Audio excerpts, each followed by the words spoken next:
কি সিগারেট খাও? হ্যাঁ খাই। কেন খাও? কেন খাই তা তো বলতে পারবো না, বাট আমার যদি একটা নির্ঘুম রাত আপনার হাতে উঠে দিতে পারতাম তাহলে আপনি হয়তো বুঝতে পারতেন কেন আমি সিগারেট খাই। এখন থেকে আর খাবা না। কেন খাবো না? আমি বলছি তাই। আপনি বলছেন মানে? কে আপনি? আর আমার সম্পর্কে আপনি কি বা জানেন? জানি না, আমি বলছি তাই শুনতে হবে। সরি আপু, মাফ করবেন, আমার পক্ষে আপনার এই কথাটি রাখা কোনোভাবেই পসিবল না। আচ্ছা, আরেকটা কথা, তুমি কি রাত জাগো? রাত জাগা পাপীরা অবশ্যই রাত জাগবে, এটা নতুন কি? এটা বলার কি আছে? আজকে রাত থেকে ভালো ছেলেদের মতো ঘুমাই পড়বা। আজও তো আমি আপনাকে চিনিও না, আর আপনার কথা আমি শুনবো বললেই হবে নাকি? জি, বললেই হবে।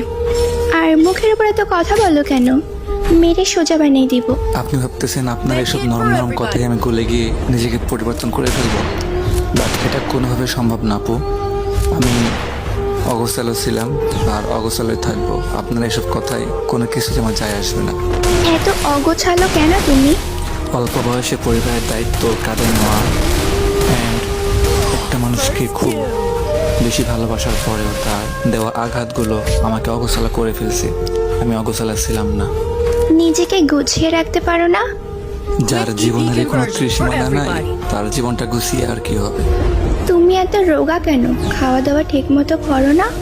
পরিবারের টেনশন, প্রিয় মানুষের আঘাত, এগুলো নিয়ে ভাবতে ভাবতে রাতটা এমনি পেরিয়ে যায়।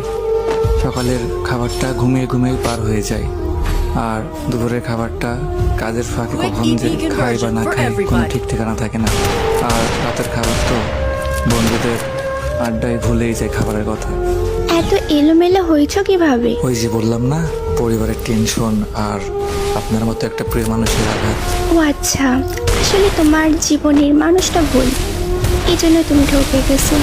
হয়তো বা আপনি ঠিক বলছেন, বাট পরে ভুলে আমার পক্ষে সম্ভব না। কিন্তু এভাবে জীবন চলে না। কালকে থেকে সকালে তুমি তাড়াতাড়ি উঠবা, উঠে ফজরের নামাজ পড়বা, দিন নাস্তা করবা, তারপর সারাদিন আমার সাথে কথা বলবা। দুপুরের খাবার জোহরের নামাজ পড়ে এসে খাবা, আর রাতের খাবার খাবা এসে নামাজের পর। এরপর থেকে রাত 12টা পর্যন্ত আমার সাথে কথা বলবা, আর তারপর লক্ষ্মী ছেলের মতো ঘুমাই পড়বা। ওকে? হাসাইলেন আপু, আপনি ভাবছেন আপনার এই দুই একটা মিষ্টি মিষ্টি কথায় আমি ইমপ্রেস হয়ে যাব? এটা কোনোভাবে সম্ভব না আপু। মানুষের জীবনে ভালোবাসা একবারে আসে, আমার জীবনেও আসছিল, বাট হয়তো মানুষটা ভুল ছিল বা আমি ভুলছিলাম তার জীবনে, সেই জন্য তো সে চলে গেছে। বাট তারপরে আমার লাইফে আমি আর কোনো দ্বিতীয় নারী এলাও করবো না বা করতেও চাই না। আর আপনিও নিজেকে আমার জীবনের সাথে জড়িয়ে নিজের জীবনটা নষ্ট করবেন না। আমার বর্তমানে মন বলতে কিছুই নাই। তুমি তো দেখি বেশি কথা বলো। আমি যা বলছি আজ থেকে যেমনি বলবো তেমনি চলবা, না হলে মেরে বালি চাপা দিয়ে দিব। দেখুন, বালি চাপা দেওয়ার আগে নিজে আবার বলতে চেষ্টা করে থাকেন না। কালকে থেকে আমার রুটিন শুরু, কোনো কিছু চলবে না। ওকে? আজব তো, বললাম না পারবো না। এখন ঘুমাবো। ওকে, বাই, আল্লাহ হাফিজ। জানি না কখন আমি নিজেকে পরিবর্তন করতে পারবো কিনা, বাট আমার মতো যারা যারা এমন সিচুয়েশনে পড়ে আছেন বা কখনো পড়ছেন, তারা একটু তাদের ফিলিংসগুলো আমার কমেন্ট বক্সে শেয়ার করে যাবেন প্লিজ। যদি আমার এই ভিডিওটা ভালো লাগে থাকে, সবাই প্লিজ